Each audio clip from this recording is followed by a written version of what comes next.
Ça, non. Ça, oui. Mais pourquoi?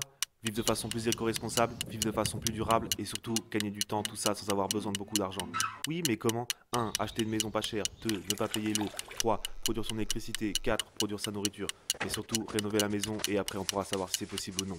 Alors suivez l'aventure et prouvons ensemble qu'il est possible de vivre autrement sans trop de moyens. Donc pour commencer cette vidéo sur la construction, on va parler des ressources. Je vais faire simple, je vais le vulgariser et je vais faire 3 catégories de ressources. La première, ce sera les ressources dites minérales, comme par exemple les pierres ou tout ce qui est utilisé en liant, comme par exemple le ciment et la chaux. Ensuite, la deuxième catégorie, ça va être les ressources dites naturelles, donc par exemple l'eau ou le bois. Ensuite, une troisième catégorie qui va principalement aider les deux premières catégories, ce sont les ressources dites fossiles, avec par exemple le gaz et le pétrole, utilisés en tant qu'énergie pour extraire les matériaux et ensuite les transporter sur le chantier. Mon propos, il m'amène à dire que ces ressources-là, elles sont limitées et voire même non renouvelables. Si je prends l'exemple des ressources fossiles, vous savez pertinemment que c'est des ressources qui ne sont pas renouvelables. On va les consommer et on a un stock prédéfini qu'on est en train d'épuiser. C'est exactement la même chose pour la première ressource qui sont les ressources minérales ou minières. On extrait ces ressources et ensuite on les épuise. Pour la dernière catégorie, les ressources naturelles type eau ou alors bois, elles sont renouvelables. Cependant, dans une deuxième partie qui suit, on va voir que ça rentre en conflit d'intérêts avec le territoire. Donc ce qu'il faut comprendre, c'est la structure du territoire en France. Pour synthétiser et faire succinctement les choses, on va dire 30% de forêt, 20% de zones urbaines et 50% de zones agricoles. Ensuite, ce qu'il faut comprendre, c'est la structure de l'habitat. Principalement 3 zones. La première, c'est les centres urbains. La deuxième, c'est les zones périurbaines. Et enfin, la dernière, c'est les zones rurales. Il faut savoir que 77% des humains vivent en zone urbaine, en France du moins métropolitaine, et que donc le reste, 22% à peu près, vivent en zone rurale. Si les citadins en ville ont la volonté de s'extirper de ces mêmes villes pour aller dans des endroits avec une propriété et un terrain attaché à cette propriété, ce ne serait pas possible, puisque cette surface, elle serait en fait prise aux surfaces agricoles et forestières qui servent pour le bois, et donc forestier, à la construction et au bois de chauffage, et ensuite à l'agricole pour alimenter les populations. Donc on peut observer un désir d'autonomisation, donc pas mal de personnes vont investir dans des terrains pour y construire un habitat et ensuite essayer de tendre vers l'autonomie.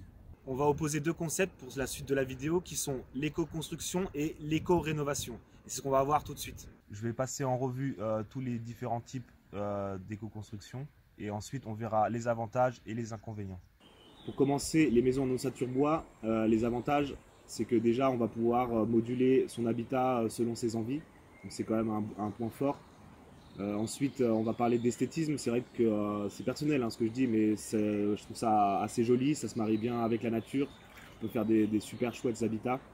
Ensuite, un autre point et un avantage, ça va être aussi l'isolation, parce qu'on peut vraiment bosser sur l'isolation, le choix des matériaux et ainsi de suite. Ensuite, les désavantages, ça va être le prix, puisqu'il y en a qui arrivent à faire des choses pas chères. Mais si on veut bosser avec des matériaux qui sont durables, ça va nous coûter extrêmement cher. Ensuite, un autre désavantage pour rester dans la gamme de prix, c'est qu'il va falloir investir aussi un terrain. Donc effectivement, on peut construire un habitat pour 20 000 €, mais après il va falloir acheter le terrain et ça va être plus onéreux. Un autre désavantage, c'est que si on construit court, on va avoir peu d'espace, donc peu de volume. Il suffit que vous invitiez des gens pour que ce soit vite encombré et pour moi c'est un désavantage. Dernier désavantage, ça va être la durabilité. Si on ne choisit pas les bons matériaux, ça peut vite être n'importe quoi puisque le bois est assujetti à l'humidité et dans le temps, sur des centaines d'années, ça risque d'être un peu compliqué. Deuxième sous-catégorie, donc les habitats faits de métal, donc principalement les containers. Je vois pas d'avantage, je suis désolé, mis à part peut-être qu'on peut agencer comme on veut. Si vous voyez des avantages, vous pouvez le mettre dans la section des commentaires. Par contre, les désavantages, moi le principal, et c'est mon avis, vivre dans une boîte de métal, c'est pas forcément ce qu'il y a de plus conseillé. Pour finir, maintenant avec la troisième sous-catégorie, qui sont les maisons dites traditionnelles, donc briques, parpaing et pierre, mais pierre, je pense que ça se fait plus maintenant, ça devient trop cher. C'est déjà le premier désavantage, c'est qu'on parlait d'éco-construction, là on n'est plus trop dans l'écologie. Donc c'en est fini pour cette section. On passe ensuite à l'éco-rénovation. Dans cette section, on va parler de maisons anciennes et donc principalement de maisons en pierre et j'exclus donc tout ce qui est ruine. Le premier avantage à faire de l'éco-rénovation, c'est que déjà vous allez avoir vos 4 murs, votre toit et donc votre charpente. Donc, si vous rénovez, vous allez forcément utiliser moins de matériaux que si vous devez construire et ce sera donc beaucoup plus écologique. Le deuxième avantage, c'est que vous allez avoir une masse thermique due à vos murs en pierre, ce qui est plutôt intéressant pour l'hiver. Un troisième avantage aussi, c'est la durabilité, puisque ces maisons, elles ont passé l'épreuve du temps. Et si elles ont été bien construites, finalement, elles sont très durables, surtout si vous êtes en pierre, granit ou schiste. Ensuite, un quatrième avantage, c'est l'aspect du caractère, c'est-à-dire que vous allez travailler avec des maisons qui ont un charme, et donc ça, c'est non négligeable. Un cinquième, c'est qu'avec les histoires de passoires thermiques, les détenteurs de ces biens vont chercher à s'en débarrasser et donc du coup au final ça va faire plus d'offres que de demandes et les prix ont tendance à baisser. Donc il y a des très bonnes occasions à faire. Pour faire un petit résumé sur ces avantages, et il ne faudrait pas l'oublier, c'est qu'il y a un parc de maisons anciennes qui est non négligeable. Et ce serait dommage de ne pas pouvoir s'en servir, de pouvoir rénover ce parc qui est déjà existant. Il n'y a rien à reconstruire, il y a juste à rénover. Et donc ça, je trouve que ce serait dommage de s'en priver. Pour les désavantages, j'en vois que deux. Le premier, c'est qu'effectivement, vous ne pouvez pas agencer votre bien comme vous le voulez, puisque c'est déjà existant, donc il va falloir faire en conséquence. Le deuxième, c'est que c'est une maison ancienne, il va falloir gérer l'humidité, la luminosité et les insectes, si vous en avez le cas échéant, type xylophage, termites, et puis aussi les animaux type souris qui pourraient vivre dans vos combles. Donc pour faire une petite conclusion, pour moi c'est un avantage de rénover puisque vous allez consommer moins de matériaux, c'est des bâtis déjà existants et pourquoi pas s'en priver puisqu'en France il y a quand même des très beaux villages et des très belles choses à faire. Donc pour moi, en tout cas, l'éco-rénovation est à privilégier par rapport à une éco-construction. Ce que je vais exprimer par là, c'est que si on a le désir d'éco-construire, que ce soit dans n'importe quel type d'habitat, que ce soit des habitats modernes ou plus traditionnels, ça ne va pas le faire puisque en fait on va consommer énormément de matériaux.